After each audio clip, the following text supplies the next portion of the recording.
Kabajamtoota fi daawwattoota miidiyaa Finfinnee akkam jirtu, nageenyi kiyya jaalalaa isin haa ga'u jecha warreen chaayinaalii kiyyaaf haaraa taatan chaayinaalii kana sabskiraayib sheer laayik gochuu hin dagatinaa isiniin jedha. Oduu ijoo qabadhe isiniif dhiyaadhe. Oduu gaddaa qabsaa'aan jaal Kamaal Galchuu wareegamuun dhagahame. Haasaa Odaa Tarbii Keelloo miidiyaa irratti godheen lolli waxabajjii 10 hanga 13 godina Arsii aanaa Shirgaa godhameen akka wareegame dubbatame. Dubbiin miseensa waboo ajjeese jedhu soba akka ta'e dubbatan. Waboon gidduu gandummaan hin jirtu. Gandummaan iddoo jirtu feesbuukii kana qofa irratti akka ta'e beekamuun barbaachisaadha jedhe jaal Odaa Tarbii.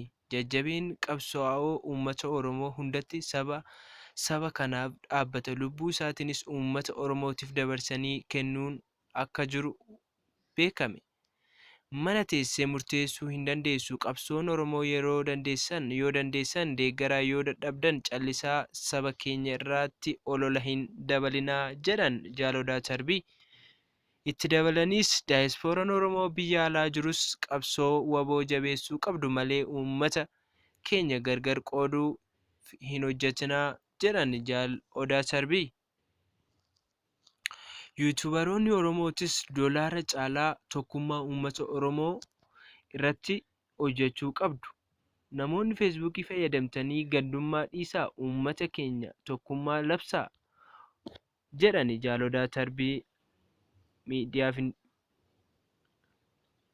Itti dabalanis kanaan alatti ololli diina Oromoo gandaan, amantii fi gartuudhaan gargar qooduuf kan diinaa ta'uu uummanni keenya hubachuu qaba. Waraanni keenya amantii kiristaanaa, pirootestaantii, musliiman akka wal hin qoodne dubbatan jaal Odaa Tarbii. Hafuura gidduu jaallaniitis hafuura obbolummaati malee hafuura amantiitii miti. Jaal Odaa Tarbii akka himanitti goonni jaal Kamaal Galchuu kan wareegaman goota seenan isaan bara baraan akka yaadatu dubbatan Odaa Tarbii.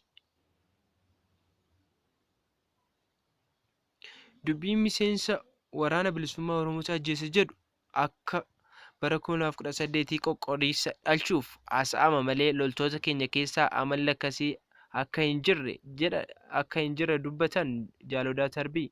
Maaliif akka wareegaman Kamaal Galchuu dafee akka hin ibsamne gaafa himan, qabsaa'aan yoo wareegamu akkasuma uummata hin himamu. Galmaa'ee taa'etu guyyaa goototaaf haala mijataa eeggatee uummataaf ibsamee kabaja isaaf malu yaadatamuu qaba jedhan jaal Odaa Tarbii. Kabajamtoota fi uummattoota keenya, oduun har'aaf qabanne kanuma. Waan nu dhaggeeffataniif guddaa galatoomaa. Sheer laayik gochuun waliif qoodaa, wal biraan ga'uu hin dagatinaa isiniin jenna.